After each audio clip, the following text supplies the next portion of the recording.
This is a story about the very first solo trip I ever took. It was about 10 years ago, and I took 3 weeks off of work, and I flew from Toronto, Ontario to Lima, Peru. All right, I arrived, it was kind of later in the evening. You get there a little bit tired, and I catch a cab from the airport to my hostel in Miraflores, which is a neighborhood in Lima. I get checked into my hostel, and as I'm setting in, I start to feel very uneasy. I start to feel very uncomfortable, you know? I mean, I'd never taken a solo trip before this point. I mean, it was something I really wanted to do. Like ever since I was in university, I would just binge watch travel shows like Lonely Planet, and I'd think about what I would want to do when I actually got a chance to take off on my own and have a little adventure. But there I was sitting in Lima, and for a while there I was kind of debating. I'm like, gee, am I ready for this? I don't know if I can handle this. Like, I'm all by myself. I'm on a different continent. I knew a little bit of Spanish at the time, but I wasn't exactly confident operating in Spanish. So I was pretty much out of water language wise. And, for a brief minute there, I thought, like, dude, what if you just held up and, hung out in the hostel for the next 3 weeks and just went home and pretended like you did some stuff there? Of course, this wasn't going to go down. So I remember, I remember I kind of like reached out. My cousin got in touch with me and he said, hey man, this feeling you're feeling right now, it goes away after a couple of days. Don't worry, you'll be fine. Just get into it. And he was right. So the day after I landed in Lima, there I just spent the day wandering around the capital city. There wasn't too much. To be honest, I wasn't that impressed with Lima. It's okay. It's probably a nicer place to live than to visit, but I just sort of toured around the city. Wasn't really memorable.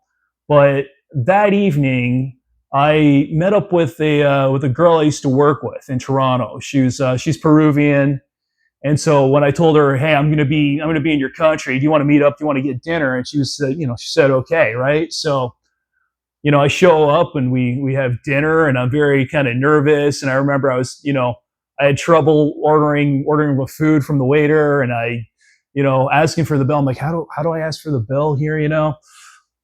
These kinds of questions, right? And so she's giving me advice, she's giving me tips, things that I need to know about traveling the country, and so yeah, she just sort of left me and on my way there, right? So I went back to my hostel, spent another night there, and then the following day, I had an itinerary roughly planned out there, and the next day I was going to go to Nazca to go see the Nazca lines. So I didn't know how to get to the bus stop, get to the bus station, catch a bus to my next destination. Asked around the hostel and got some rough directions. And so I was kind of lugging this big backpack with all my stuff in it through Lima. I was kind of worried, am I going to get robbed? Am I an easy easy mark as a tourist? Do I stand out as a tourist? Walking around with my big backpack there. But yeah, I got on the bus and took a very long bus ride down to the Nazca. Get into Nazca. This is a small kind of dusty place in kind of a desert area.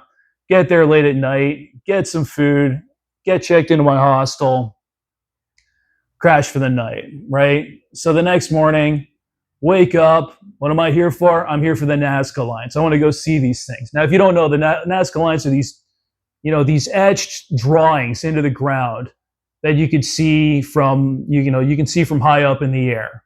There's a lot of debate about what they're for and how they were made. So I was just going to go see them. So I caught a taxi out to the airport,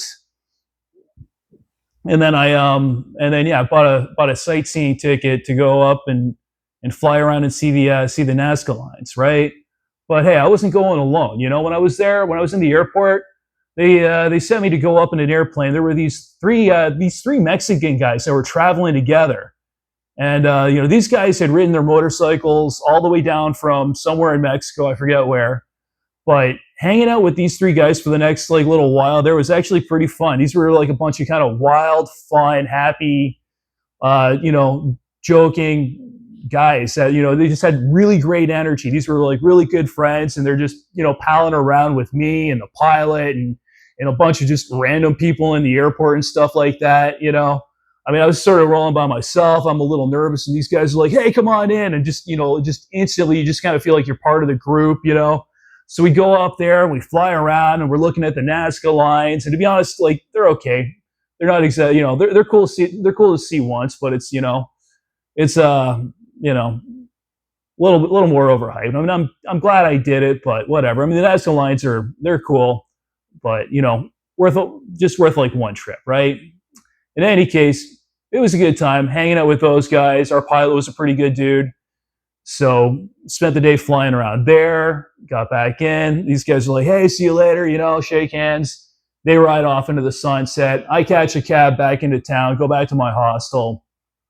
That night, I remember like that night I went to a planetarium. They actually had like an observatory in the town of Nazca. There's some good astronomy going down in that area. So there was a planetarium. They do a bit like that show where they kind of project all the all the planets and the star systems on the ceiling there.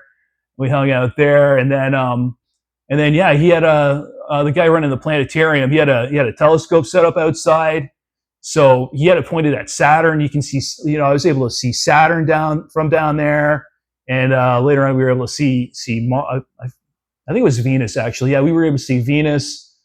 So yeah, that was pretty cool. I'd never seen Saturn through a telescope before, which was pretty neat. And then after that, I jumped on an overnight bus.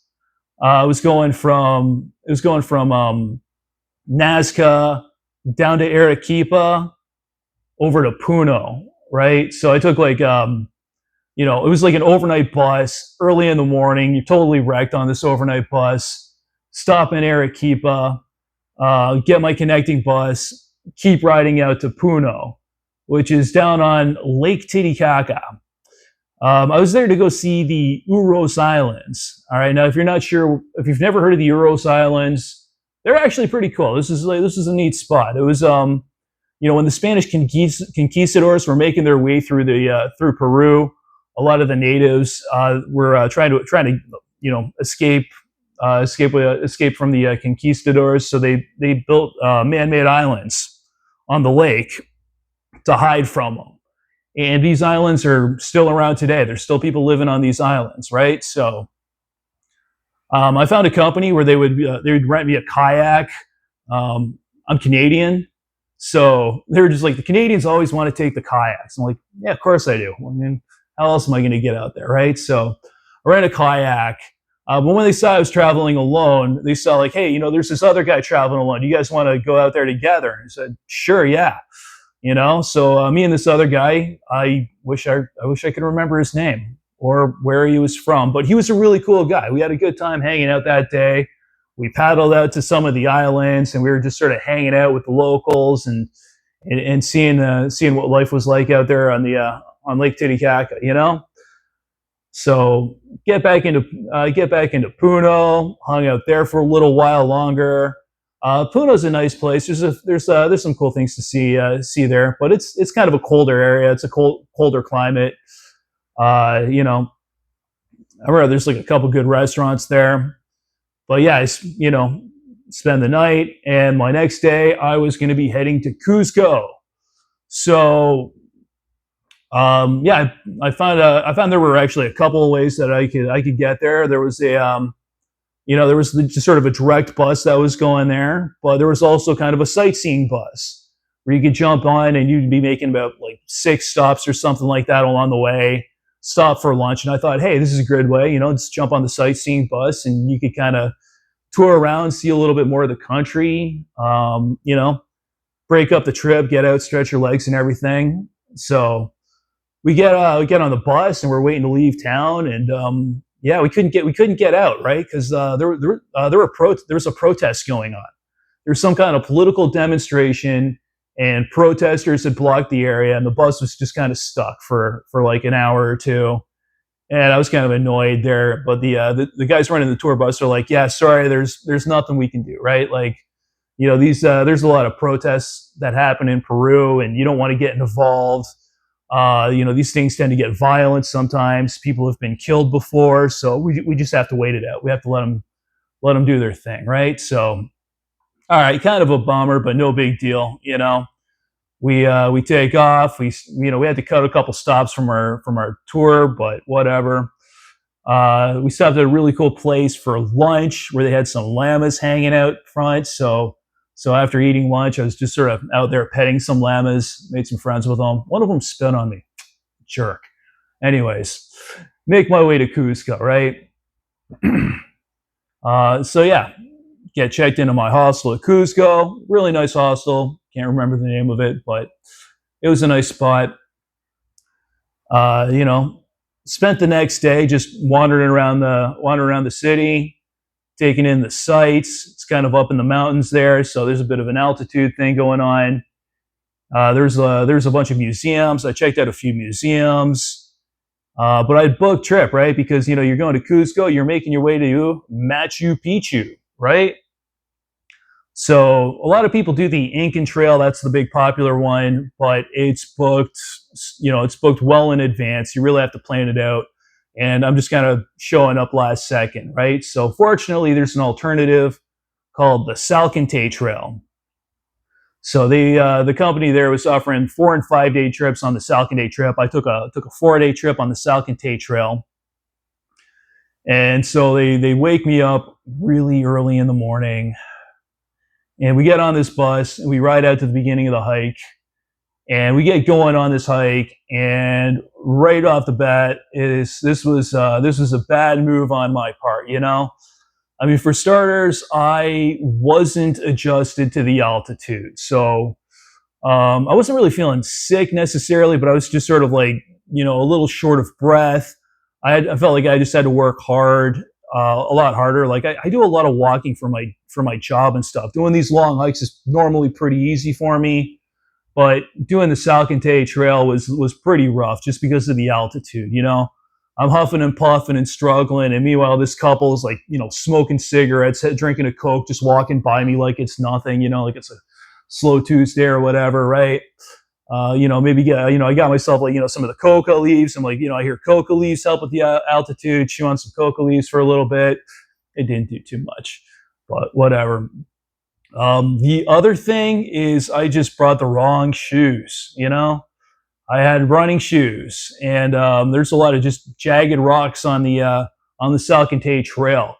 And by the end of the first day, my shoes were completely destroyed. Like the front of it's just like flopping up, so your shoes just like talking to you. Talking to you just with every step you take. It's like my sole is like starting to fall off. So like you'd be walking, and then like rocks would get in there, get under my feet. If I'm walking through like a wet area, like my feet are wet, and my shoes were totally destroyed. And that's by the end of the first day of a 4th day hike, 4 day hike, right? By the end of the first, on our first night, it was sort of high up in the mountains where it was cold and it was windy, and I was just miserable, and I hated being there, and I wanted out. But I'm committed to this hike, so hey, like just whatever, set up shop in the camp, spend the night, wake up, start walking some more, right? So, the first night was definitely the roughest, right? So once we kind of kept going, the terrain kind of changed a little bit. We started getting a little bit lower into the mountains. The weather got a little bit warmer. The other 2 camps we stayed at were a little bit nicer than the first one, and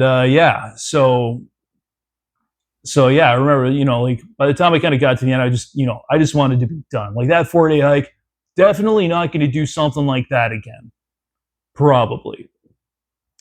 But yeah, at the end of the 4 day hike, they were just sort of saying like, hey, who here's on the 4 day hike? Who's doing the 5 day hike? I was with a large group of people. There's maybe like 20 or so people on this hike that was doing this hike, and I was the only one doing the 4-day hike. Everybody else did the 5-day, right? So they sent a car for me. This car picks me up, and they're going to drive me down to the base of Machu Picchu, right? So I jump in this guy's car, and we take off, and it was actually pretty fun. This was the best part of the whole thing, was just getting to ride with this guy, because this guy drove like a total psycho, man. We were just like flying down these mountain roads, just like sliding down the gravel, like, drifting around the corners. He's got the music blaring. I got the wind flowing over me, and this is just a good feeling. It's just like, yep, the adrenaline's flowing now. So that was awesome. Gets me to where I want to go, right? So he takes me down to this place called Aguas Calientes, hot waters, right? Which is like a little tourist hub. It's at the base of Machu Picchu. So it's just sort of where like all the hotels and restaurants, are there, right? It's all tourists down that way pretty much, right? So go to Aguas Calientes, check into my hostel, and yeah, just take the longest shower that I've taken. Take a very long shower, get cleaned up off the tray. 4 days no showering or anything like that, and then I went to go replace my shoes. Sadly, there was no shoe store in Aguas Calientes, but I found like a souvenir stand that had kind of like these like Incan design, like Incan pattern kind of like tourist type of shoes, and I was like, whatever, sold. I bought them, and yeah, they're the kind of shoes like in Peru they scream tourist, but when I brought them back to Toronto, they got some compliments. People thought they were cool, so I was like, all right, not the worst purchase I've made. So, anyways, have dinner, get settled in, sleep the night, wake up the next morning, head up to Machu Picchu, right? So Aguas Calientes is at the base, and if you want to get up to Machu Picchu, you got to climb stairs for about half an hour, or you can take a bus. But I took the stairs. Why not? I'm needed the after a 4-day hike, I needed the exercise, right? So I just hike up the stairs, get to Machu Picchu, pay the entrance fee, and yeah, wandered around. And I got to tell you, Machu Picchu is a beautiful spot. It is a really cool place to go check out. Spent like I spent probably about like half the day just kind of walking around, seeing what there was, taking a look at the place, dropping that. And yeah, it's kind of nice, to be honest, if you want to see the place, like you could pretty much do it all in like half a day, but I figured, why not, man? I'm here all day, hung out, and I ended up meeting a couple. I ended up meeting a couple down there. This newly married couple that was visiting Peru from the States. We got talking, and it didn't take long to figure out that these guys are actually very like devout Christians. And they had just, like I said, like they'd just gotten married, so they were kind of curious about my religious views and my faith, and if I'm a Christian, if I believe in God. And a lot of people hate these kind of conversations, but I'm pretty open to it. I like discussing religion and philosophy and all of this sort of thing. At the time, I wasn't really that like a practicing Christian. I was kind of on more of a new age sort of spirituality kind of kick at the time, right? But these people were very, very, devout Christians. So they were kind of trying to convince me, like, hey, you really should give Christianity another chance. You really need to let God back into your life. You should start going back to church. And I eventually did that. But at the time, I was like, hey, thanks. I'm glad this is working for you. But we honestly spent several hours just hanging out, talking, and just talking about God and faith and religion, philosophy, and all that kind of stuff. And yeah, it was a wonderful conversation. It's really nice to talk to him. So that was Machu Picchu. Excuse me. So after Machu Picchu, I head back to Cusco. The last stop on my itinerary before heading back home was up in the Amazon. So I got a flight that took me from Cuzco back to Lima. I spent the night in the Lima airport to save a few bucks. I just figured I just didn't want to get like a hostel and then have to wake up at like 3 a.m. to go catch my flight. I'm like, forget it. I'll just sleep in the airport, right? So the next morning, catch my flight, fly up to Iquitos. There are no roads going to Iquitos, and it's deep in the Amazon rainforest. You're on the you're on the Amazon River there. Uh, you know, Land at the airport, catch a taxi over to my hostel, get checked in, and yeah. So hey, like a lot of other people, like I was up in Iquitos to honestly, yeah, this is a very hippie thing, but yeah, I was up there to do the ayahuasca, right? This would have been like 2013. So like a lot of people, like I listened to the Joe Rogan experience, and he had his guest on there talking about trying ayahuasca, and I was like, dude, I gotta try this. This sounds like wild. I gotta give this a try, right? So I remember about 6 months after I listened to that podcast, I booked my trip to go there, right? So yeah, I mean, yeah, when I was checking into the hostel, I ended up I wasn't sure where to find somebody to do ayahuasca ceremonies, but I ended up meeting a guy in the hostel who helped me find a place to do this there. So yeah, he kind of helped me do that. I ended up doing 3 ayahuasca sessions while I was there. Uh, it's okay. It's a little overhyped. I mean, if you're gonna do it, if you're gonna do it, I'm not gonna say not to do it or anything, but I probably would. I wouldn't do ayahuasca again. Uh, yeah, I mean, maybe I'll talk about ayahuasca in a different video. But for now, you can just say like, yeah, I went there. I did 3 ayahuasca sessions. I pretty much hung out, right? I was there for a week, and the way it would pretty much is just like one night you would do an ayahuasca session, and you needed pretty much half of the following day to recover from it.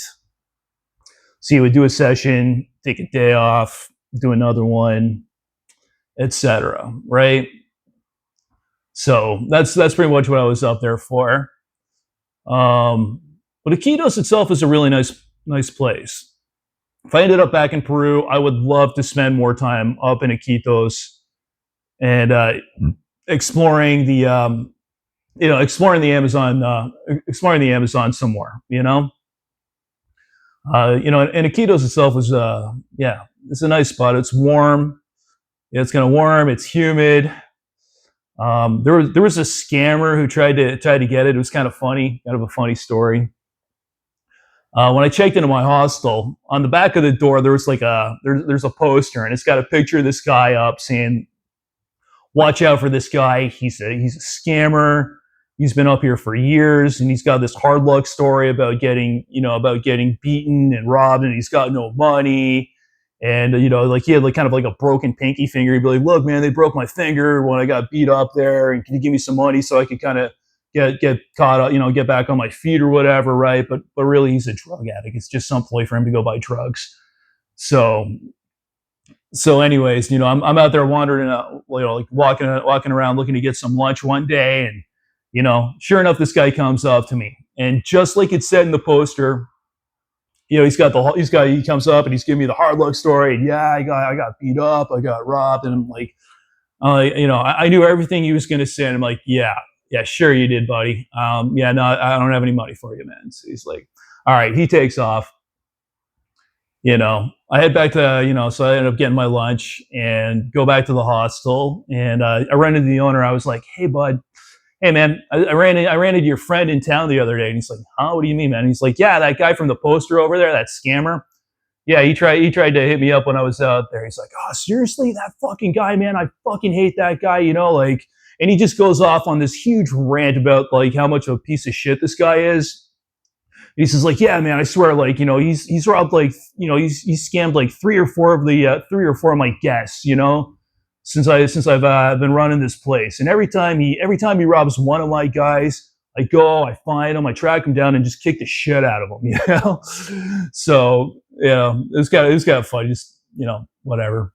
Scammer's gonna scam, right? So, anyways, that was pretty much it for Iquitos, right? So I ended up catching my flight from Iquitos back to Lima to go back home, right? But before I went home, I caught up with my former coworker again, and I was like, hey, it's my last night in Peru. Do you want to meet up for dinner again? And she's like, yeah, absolutely. Yeah, I'll see you when I get off work, right? So we meet up at this restaurant, and she's just like, whoa, hey, what happened to you, And because when I first showed up to Lima, like I was very green, right? Like you remember, I was nervous, I didn't really have too much confidence. 3 weeks later, like I showed up there. I was clean shaven when I arrived. I didn't shave the whole 3 weeks I was there, so I got like a 3 week beard going here. I've been like cooked up in the sun. I've had all these like crazy adventures. I've been practicing my Spanish and everything like that. So like this time when I kind of came back, I was rolling in with a lot more confidence. I'm telling the waiter what I want, what I'd like there. Like I'm asking for the bill. I'm not struggling with my Spanish. And yeah, she was very impressed with the transformation that went on during the time that I was traveling around her country, right? So I shared all the stories. We hugged goodbye, and I went back, and I spent my last night in Peru sleeping in the airport again. Again, I just don't want to pay money for a hostel and have to like just bail out at like 3 a.m. But anyways, last night in Peru, I'm in the airport, catch my flight, and I went back home. And that was my trip to Peru. So if you're nervous about traveling solo, my suggestion is to just do it. There's only so much you can prepare before you leave home. Once you're out there, you're on the ground. You'll be forced to adapt and improvise. You're going to have to overcome language barriers and cultural hurdles. You're going to have to be able to deal with struggles and setbacks. And you'll come out a lot wiser. You'll come out, a lot more refined by the end of this. So that's what I got for you today. That's my story about traveling to Lima. I wrote an article about this on Substack. I'm going to link the article on Substack in the description. You can also check out my website, crossedsteaks.com. If you want to see pictures of this trip, they're going to be on my Instagram. I'll put a link to my Instagram down there. And if you want to talk at all, I'm also on X, Twitter. I'll have my Twitter link down in the description as well. Okay, so thanks very much. Thanks for listening to me. Hope you all have a great day. Take care. God bless.